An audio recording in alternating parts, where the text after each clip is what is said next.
নমস্কার, মিশন 100 চ্যানেলে সকলকে স্বাগত। আজকে আমি এই ভিডিওতে আলোচনা করব পশ্চিমবঙ্গ প্রাথমিক শিক্ষা পর্ষদ কর্তৃক প্রকাশিত তৃতীয় শ্রেণীর বাংলা পাতাবাহার বইয়ের নৌকাযাত্রা কবিতার প্রথম যে স্তবক, সেটি কবিতা এবং কিছু প্রশ্নোত্তর সম্পর্কে। তোমরা অবশ্যই ভিডিওটা দেখো, ভিডিওটাকে লাইক করো, বন্ধুদের মধ্যে শেয়ার করো, আর এখনও পর্যন্ত যারা আমার চ্যানেলটাকে সাবস্ক্রাইব করোনি অবশ্যই সাবস্ক্রাইব করে নাও। তাহলে চলো, প্রথম আমরা নৌকাযাত্রা কবিতাটি পড়ার আগে কবি বা লেখক রবীন্দ্রনাথ ঠাকুরের সম্পর্কে কিছু তথ্য আমরা জেনে নিই। দেখো, কবি পরিচয় অংশে আমি লিখেছি, রবীন্দ্রনাথ ঠাকুরের জন্ম 1861 সালে 7ই মে। রবীন্দ্রনাথ ঠাকুরের জন্ম 1861 সালের 7ই মে। তিনি কলকাতার জোড়াসাঁকোর বিখ্যাত ঠাকুর পরিবারে জন্মগ্রহণ করেন। ছোটোবেলা থেকেই তিনি নিয়মিত বিভিন্ন পত্রপত্রিকায় লেখালেখি করতেন। তিনি ছোটদের জন্য লিখেছিলেন বেশ কিছু বই, ছড়ার বই, কবিতা, গদ্য, নাটক। তেমনই কিছু লেখা হচ্ছে সহজ পাঠ, শিশু, ছেলেবেলা, ডাকঘর ইত্যাদি গল্প। শুধু ছোটদের জন্য নয়, তিনি বড়দের জন্য লিখেছেন নানান ধরনের উপন্যাস, নাটক, প্রবন্ধ।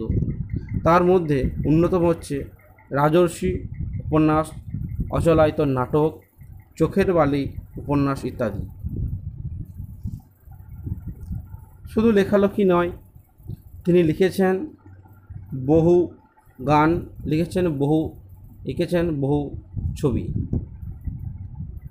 1913 সালে গীতাঞ্জলি, তাঁর লেখা গীতাঞ্জলি কাব্যকে তিনি ইংরেজিতে অনুবাদ করেছিলেন, যার ফলস্বরূপ তিনি এশিয়ার মধ্যে প্রথম তিনি নোবেল পুরস্কার পান।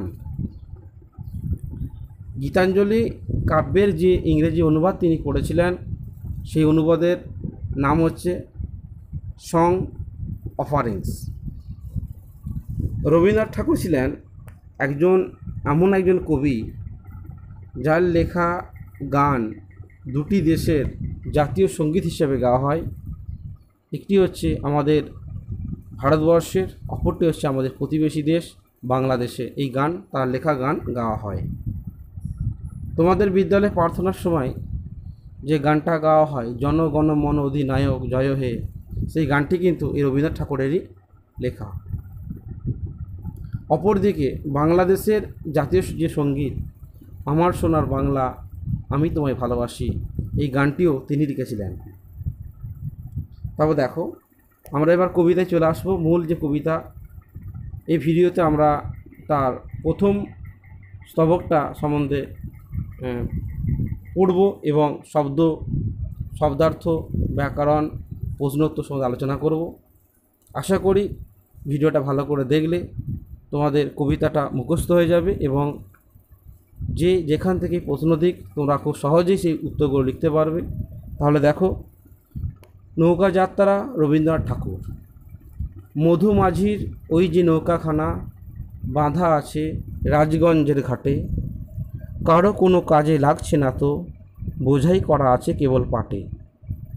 আমায় যদি দেয় তারা নৌকাটি, আমি তবে 100টা দাঁড়াটি, পাল তুলে দিই 4টে 5টা 6টা, মিথ্যে ঘুরে বেড়াই নাকো হাটে, আমি কেবল যাব একটিবার 7 সমুদ্র 13 নদী পার। আবার কবিতাটা ভালো করে শোনো। নৌকা যাত্রা রবীন্দ্রনাথ ঠাকুর।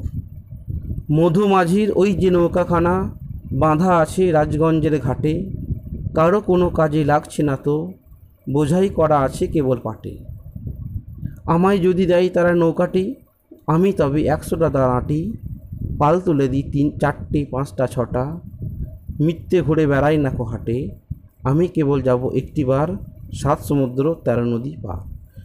তোমরা যারা ভিডিওটা দেখছো তারা অবশ্যই কবিতার নাম, কবির নাম এবং কবিতার প্রথম স্তবকটা ভালো করে বারবার মুখস্থ করো, দেখে দেখে, তারপর না দেখে মুখস্থ করো। মুখস্থ করার পর তোমরা এই প্রশ্ন উত্তরগুলো অবশ্যই প্র্যাকটিস করো বাড়িতে।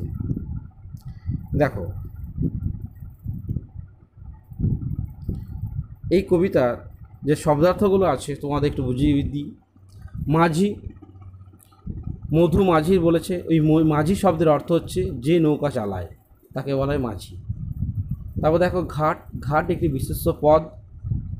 ঘাট কি না, ঘাট হচ্ছে পুকুর বা নদী প্রভৃতি জলাধারের অবতরণ স্থান বা ধাপ বিশেষ স্থান, যাই বলো। তাহলে মাঝি শব্দের অর্থ হচ্ছে যে নৌকা চালায়, ঘাট শব্দের অর্থ হলো পুকুর বা নদীর প্রভৃতি জলাধারের ধাপযুক্ত অবতরণ স্থান হচ্ছে ঘাট। পাট, পাট একটি বিশেষ্য পদ। পাট শব্দের অর্থ হচ্ছে ছোট চারাগাছ, ছোট চারাগাছ বিশেষ যার এই আঁশ থেকে, পাট গাছের আঁশ থেকে দড়ি, চট, কাপড় ইত্যাদি তৈরি হয়। দাঁড়, দাঁড় হচ্ছে একটি বিশেষ্য পদ। দাঁড় হচ্ছে নৌকো চালানোর যে দণ্ড, সেটাই হচ্ছে দাঁড়।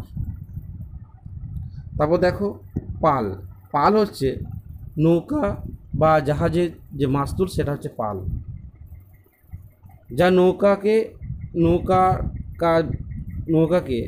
বায়ুশক্তিকে কাজে লাগিয়ে, নৌকার বায়ুশক্তিকে কাজে লাগিয়ে সামনের দিকে এগিয়ে যেতে সাহায্য করে। তারপর দেখো হাট, হাট হচ্ছে গ্রামগঞ্জে সপ্তাহে একদিন বা দুদিন নির্দিষ্ট দিনে যে জিনিসপত্র ক্রয় বিক্রয় হয়, যেখানে সেই স্থানটাকে বলা হচ্ছে হাট। তবে মনে রাখতে হবে, হাটের সমর্থক শব্দ কিন্তু বাজার। বাজার প্রতিদিন বসে, কিন্তু হাট সপ্তাহে একদিন বা দুদিন বা নির্দিষ্ট দিনে বসে, এটা মাথায় রাখতে হবে। তবে দেখো প্রশ্নোত্তর বলছে, নৌকাযাত্রা কবিতাটির মাঝিটির নাম কী ছিল? নৌকাযাত্রা কবিতাটির মাঝিটির নাম কী ছিল? উত্তর হয়ে যাবে মধু মাঝি। মধু মাঝি ছিল নৌকাযাত্রা কবিতাটির মাঝির নাম। পরবর্তী দেখো, নৌকাযাত্রা কবিতাটি কোন কাব্যগ্রন্থ থেকে নেওয়া হয়েছে? নৌকাযাত্রা কবিতাটি কবি রবীন্দ্রনাথ ঠাকুরের শিশু নামক কাব্যগ্রন্থ থেকে নেওয়া হয়েছে। নৌকাযাত্রা কবিতাটি কোথা থেকে নেওয়া হয়েছে? না, নৌকাযাত্রা কবিতাটি কবি রবীন্দ্রনাথ ঠাকুরের শিশু নামক কাব্যগ্রন্থ থেকে নেওয়া হয়েছে। তারপর দেখো, নৌকাখানি কোথায় বাঁধা ছিল? নৌকাখানি কোথায় বাঁধা ছিল? উত্তর হয়ে যাবে রাজগঞ্জের ঘাটে। আমরা কবিতাতে প্রথম লাইনে পড়েছি নৌকাখানি বাঁধা কোথায় ছিল? রাজগঞ্জের ঘাটে। পরবর্তী প্রশ্ন, নৌকাটিতে কি বোঝাই করা ছিল? নৌকাটিতে কি বোঝাই করা ছিল? উত্তর হয়ে যাবে পাট, পাট বোঝাই করা ছিল। পরবর্তী প্রশ্ন দেখো, কবিতাটির কথক কে? খুব ভালো প্রশ্ন। কবিতাটির কথক কে? এই কবিতাটি কথক হচ্ছে কবি শিশু রবীন্দ্রনাথ ঠাকুর, বা একটি ছোট্ট শিশু। রবীন্দ্রনাথ ঠাকুর নিজের শিশু মনকে এই কবিতায় ব্যবহার করেছেন। ছোট ছেলেটি কোথায় বেড়াতে পছন্দ করে না? ছোট ছেলেটি বা ছোট শিশুটি কোথায় বেড়াতে পছন্দ করে না বা কোথায় যাবে না? উত্তর হয়ে যাবে হাটে। পরবর্তী প্রশ্ন দেখো, ছেলেটি কোথায় একবার যাবে বলে ইচ্ছা প্রকাশ করেছে? ছেলেটি কোথায় একবার যাবে বলে ইচ্ছা প্রকাশ করেছে? উত্তর হয়ে যাবে 7 সমুদ্র 13 নদী পাড়ে। 7 সমুদ্র 13 নদীর পাড়ে শিশুটি একবার যাবে বলে ইচ্ছা প্রকাশ করেছে। পরবর্তী প্রশ্ন, শিশুটি কটি পাল তুলে দেবে বলেছে? শিশুটি 4টে, 5টা, 6টা পাল তুলে দেবে বলেছে। পরবর্তী প্রশ্ন দেখো, বলছে নদী 3টি সমর্থক শব্দ কী? নদীর 3টি সমর্থক হচ্ছে তটিনী, তরঙ্গিনী, প্রবাহিনী। তটিনী, তরঙ্গিনী, প্রবাহিনী হচ্ছে নদীর 3টি সমর্থক শব্দ। সমুদ্রের 3টি সমর্থক শব্দ হচ্ছে সাগর, জলধি, অর্ণব। সাগর, জলধি, অর্ণব। মাঝি শব্দের সমর্থক শব্দ কি? না, মাঝি শব্দের সমর্থক শব্দ হচ্ছে কান্ডারি। নৌকা শব্দের সমর্থক শব্দ কি?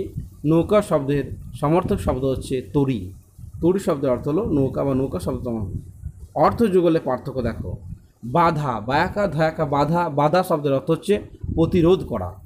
বাধা শব্দের অর্থ হলো প্রতিরোধ করা, আর বাঁধা, বয়চন্দ্র আঁকা ধাকা বাঁধা শব্দের অর্থ হচ্ছে বাঁধন।